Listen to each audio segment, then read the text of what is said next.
এমন একজন সাইকো কিলার যার বুকে দয়া মায়া বলতে কিছুই নেই, আর তার পেছনে লেগেছে এমন এক রিভেঞ্জ পাগল এজেন্ট যে বদলা নেওয়ার জন্য নিজেই একটা শয়তান হয়ে যেতে পারে। হ্যাঁ, আজ আমরা এক্সপ্লেন করতে যাচ্ছি কোরিয়ান সিনেমার ইতিহাসের অন্যতম ডার্ক আর খাতারনাক psycho thriller movie I saw the devil. পুরো কাহিনীটা একদম শুরু থেকে শেষ পর্যন্ত জানতে ভিডিওটি একটু স্কিপ না করে পুরোটা দেখতে থাকুন। তো চলুন শুরু করা যাক। এই মুভির শুরুতে দেখা যায় একটা শুনশান নির্জন রাস্তা দিয়ে একটি গাড়ি চলে যাচ্ছে। হঠাৎ করে এই গাড়িটি রাস্তার একপাশে এসে থেমে যায়, কারণ সেটির টায়ার পাংচার হয়ে গেছে। গাড়ির ভেতরে একটা মেয়ে ছিল। সে তখন তার ফিয়েন্সেকে কল করে। তার ফিয়েন্সের নাম কিমসু।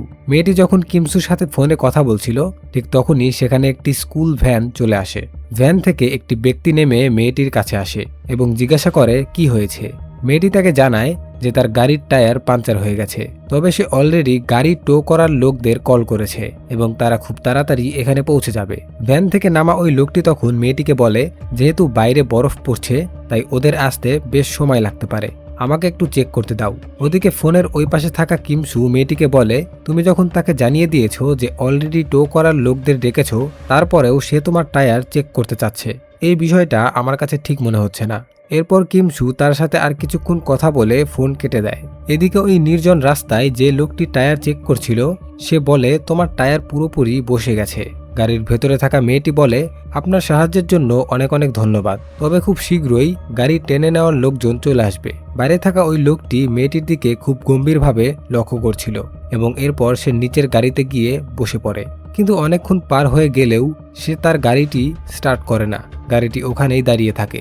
গাড়ির ভেতরে থাকা মেয়েটির মনে এই নিয়ে সন্দেহ জাগে, কিন্তু সে নিজের গাড়ি স্টার্ট করার আগেই ওই লোকটা ফিরে আসে এবং তার গাড়ির কাছে আঘাত করে আর জোরপূর্বক গাড়ির ভেতরে ঢুকে পড়ে। সে মেয়েটিকে জখম করে নিজের সাথে তুলে নিয়ে যায়। যখন মেয়েটির চোখ খোলে সে নিজেকে অন্য একটি অচেনা জায়গায় আবিষ্কার করে, যেখানে ওই লোকটা তাকে বন্দী করে রেখেছে। মেয়েটি বুঝে যায় যে এই লোকটা তাকে মেরেই ফেলবে। সে তখন লোকটিকে আকুতি মিনতি করে বলে, আমি প্রেগনেন্ট, আমার পেটে বাচ্চা আছে। কিন্তু তা সত্ত্বেও ওই নরপিশাচের মনে একটুও দয়া হয় না এবং খুব নির্মমভাবে সেই মেয়েটিকে মেরে ফেলে। কিছুদিন পর পুলিশ ওই মেয়েটির ডেড বডির আলাদা আলাদা অংশ খুঁজে পায়। যদিও এই মেয়েটির বাবা নিজে গত 30 বছর ধরে একজন ডিটেকটিভ হিসেবে কাজ করছেন, কিন্তু 30 বছর ডিটেকটিভ থাকার পরেও তিনি নিজের মেয়েকে বাঁচাতে পারলেন না।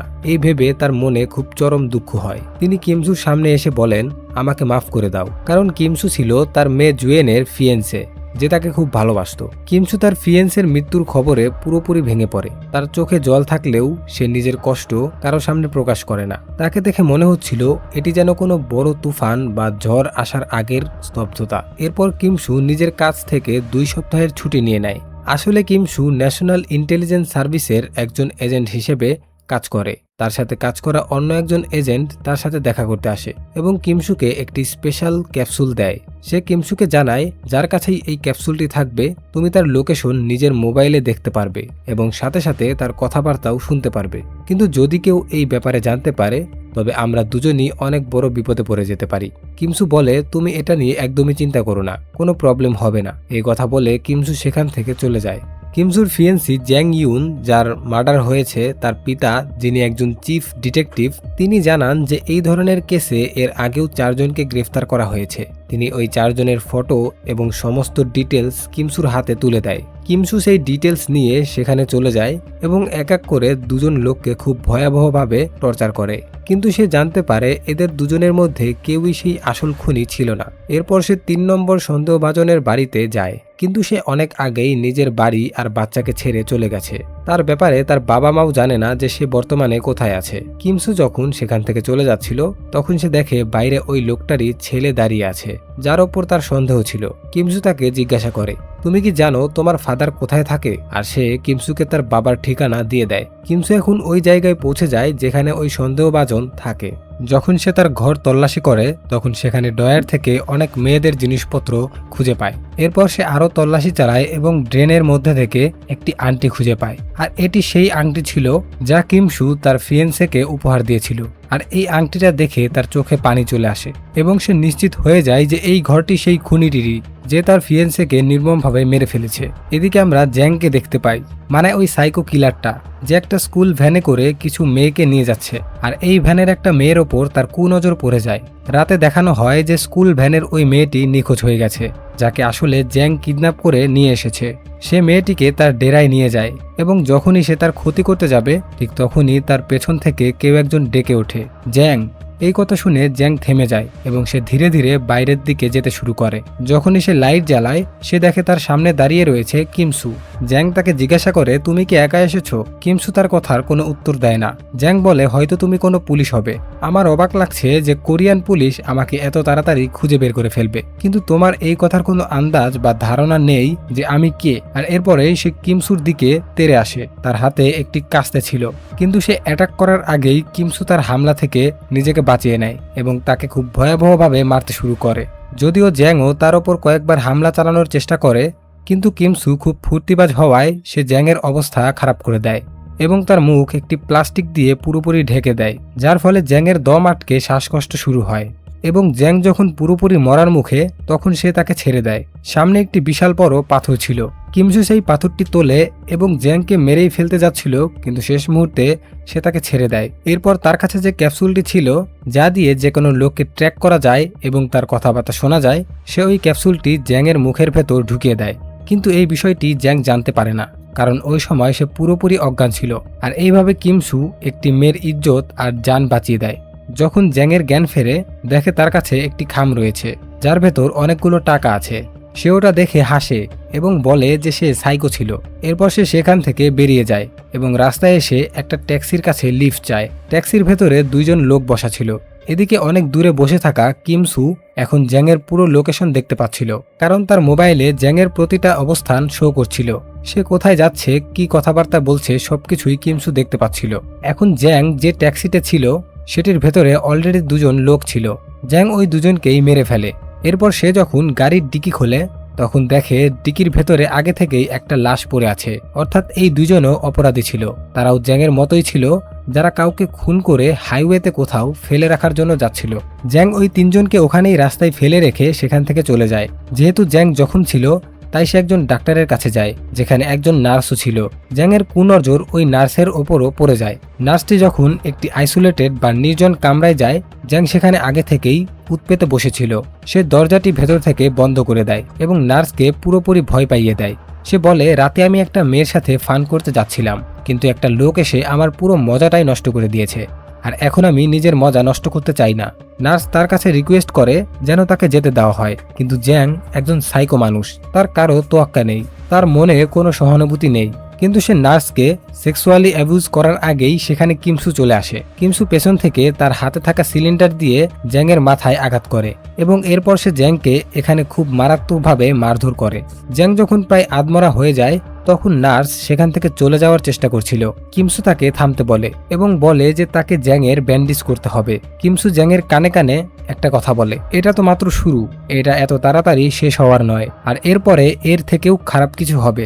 এই কথা বলে সে জ্যাংয়ের গোড়ালিতে এত মারাত্মক জখম করে যে তার রুহ পর্যন্ত কেঁপে ওঠে এবং সে খুব চিৎকার করে কাঁদতে থাকে। পরের মুহূর্তে দেখানো হয় যে জ্যাং একটি গাড়ি থেকে টেনে হিঁচড়ে নামছে। তার পা পুরোপুরি জখম, সে ঠিকমতো হাঁটতেও পারছে না।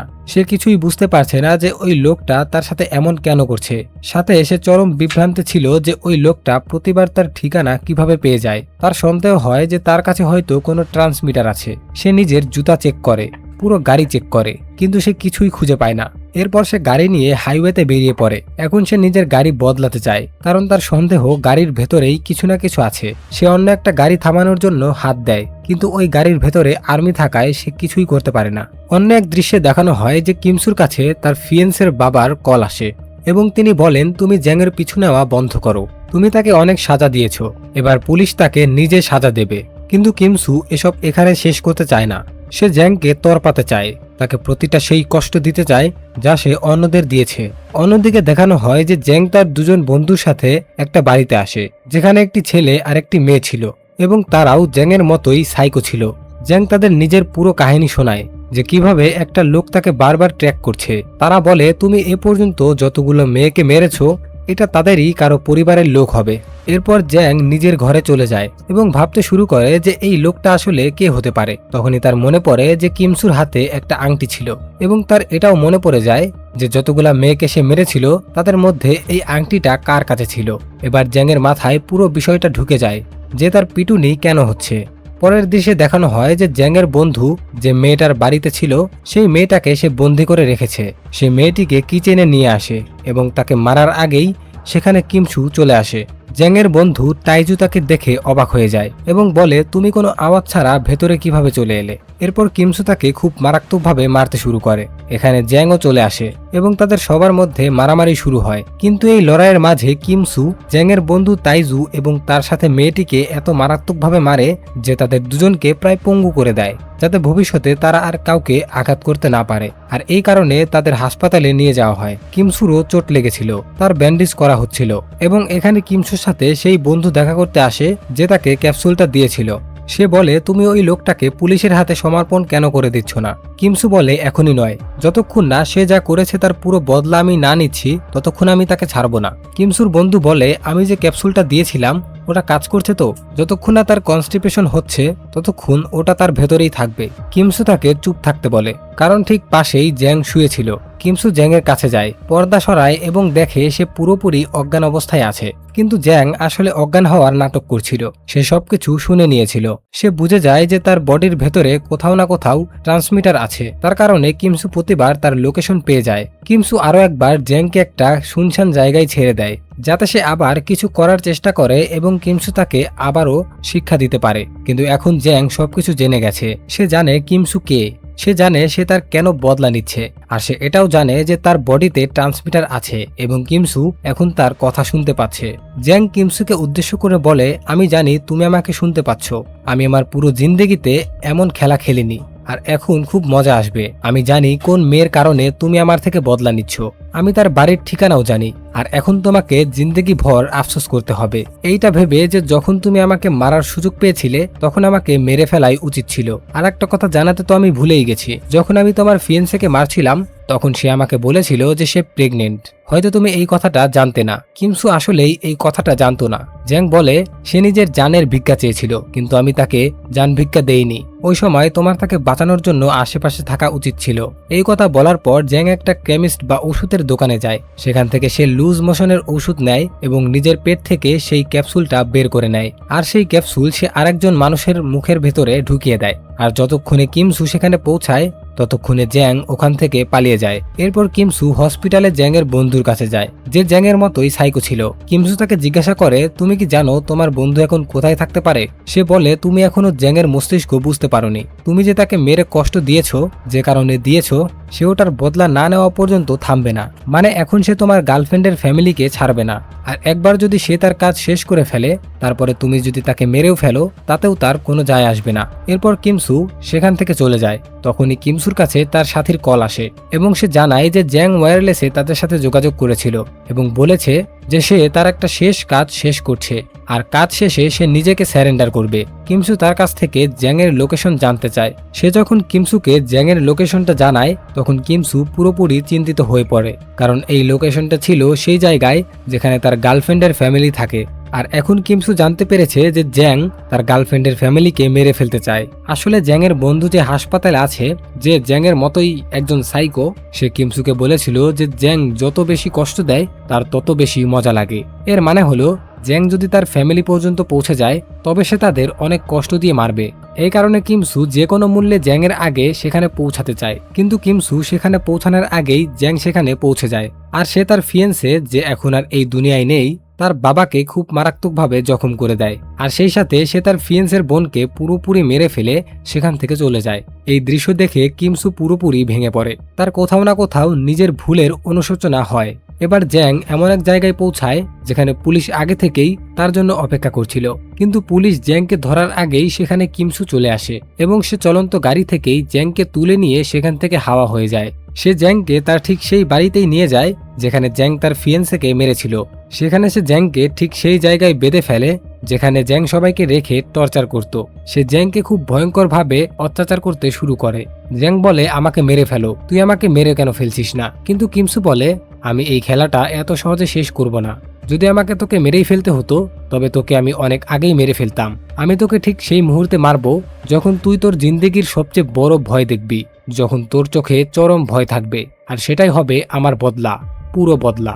জ্যাং তখন বলে, আমাকে ছেড়ে দে, আমাকে মারিস না, তুই আমাকে আগেই অনেক কষ্ট দিয়েছিস। কিন্তু কিমসু তাকে বলে, এই লাইন তুমি বাকিদের মুখ থেকে অনেক শুনেছ, এখন তুই নিজেই এই কষ্ট অনুভব কর। এরপর কিমসু জ্যাংকে বলে, তুই কি ভয় পাচ্ছিস? তখন জ্যাং হাসতে হাসতে বলে, ভয় আর ব্যথা কোনোটাই আমার মধ্যে নেই, যেটা তুমিও জানো, আর তুই তো তোর সবকিছু হারিয়েছিস। কিমসু বলে, আমি চাইবো তুই মরার পরেও ব্যথা অনুভব কর। এরপর সে ঘরের দরজা বন্ধ করে দেয় এবং জ্যাংয়ের মুখে রশি বেঁধে দেয়। আসলে যেখানে তাকে বেঁধে রাখা হয়েছে তার ঠিক ওপরে অনেক বড় একটা ধারালো ব্লেড ঝুলছিল। যদি কেউ ওই রশিটা টানে যেটা তার মুখের ভেতরে রয়েছে, তাহলে ওই বড় ব্লেডটা এসে সরাসরি তার মাথা কেটে ফেলবে। আর ওই রশির আরেক মাথা দরজার সাথে লাগানো হয়েছিল। তার মানে যদি কেউ বাইরে থেকে দরজা খোলে তাহলে তার মুখ থেকে রশিটা টান খাবে, আর তার মুখ থেকে রশিটা সরলেই ওই ব্লেডটা সোজা তার মাথায় এসে পড়বে। এই পুরো ডেডলি সেট আপ করে কিমসু ওখান থেকে চলে যায়। ভেতরে জ্যাং তখন মনে মনে ভাবছিল, আমি বাঁচবো, তুই আমাকে মারতে পারবি না, আমি কাউকেই ভয় পাই না। আসলে কিমসু ওখানে ওই ক্যাপসুলটা রেখে গেছে, যার সাহায্যে সে দূর থেকে হেডফোনে জ্যাংয়ের সব কথা শুনতে পাচ্ছিল। আর তখনই জ্যাং দেখে যে বাইরে তার পরিবার দাঁড়িয়ে আছে। আসলে কিমসুই তার পরিবারকে কল করে এখানে ডেকে এনেছে। এখানে জ্যাংয়ের ফ্যামিলি জ্যাংকে ভেতরে ডেকে নিয়েছে। তারা চাচ্ছে জ্যাংকে বাঁচাতে, আর জ্যাং তাদের ভেতরে আসতে মানা করতে চাচ্ছে, কিন্তু তার মুখে রশি বাঁধা রয়েছে, সে কিছুই বলতে পারছে না। বাইরে থাকা তার পরিবার দরজা খুলে তাকে বাঁচাতে চায়, কিন্তু তারা জানে না যে দরজা যদি খুলে যায় তাহলে ভেতরে কি ভয়ঙ্কর কাণ্ড ঘটবে। আর এখন ঠিক এই মুহূর্তটা ছিল যখন জ্যাংয়ের চোখে প্রথমবারের মতো মৃত্যুর আসল ভয় দেখা যাচ্ছিল। এতদিন ধরে যে এত মানুষকে সে এত কষ্ট দিয়েছে, এখন সে নিজেই ওই একই পরিস্থিতিতে দাঁড়িয়ে আছে। সে চিৎকার করে বলতে চাচ্ছে যে দরজা খোলো না, কিন্তু বাইরে থাকা তার ফ্যামিলি দরজা খুলে ফেলে এবং সাথে সাথে তার মুখ থেকে রশিটা সরে যায়, আর ওপরে থাকা বড় ব্লেডটা সরাসরি নিচে পড়ে তার মাথা কেটে ফেলে। আর এভাবেই জ্যাংয়ের নিষ্ঠুর খেলার শেষ হয়ে যায়। বাইরে থাকা কিমসু এই সবকিছু শুনতে পাচ্ছিল। তো বন্ধুরা, কিমসু তার ফিয়েন্সের হত্যার বদলা তো ঠিকই নিল, কিন্তু শেষ পর্যন্ত সে তার নিজের বলতে আর কিছুই বাকি রাখলো না। এই মুভির শেষটা কি আসলেই একটা পারফেক্ট বদলা ছিল, নাকি কিমসু নিজেই একটা শয়তানে পরিণত হলো? আপনাদের কি মতামত কমেন্ট করে অবশ্যই জানান। ভিডিওটি ভালো লাগলে একটা লাইক দিন, আর মুভি এক্সপ্লেনের এমন ধামাকা ভিডিও আরও দেখতে রিলবম চ্যানেলটিকে এখনই সাবস্ক্রাইব করে পাশেই থাকুন। দেখা হচ্ছে পরবর্তী কোনো ভিডিওতে, ততক্ষণ পর্যন্ত ভালো থাকুন, সুস্থ থাকুন, আল্লাহ হাফেজ।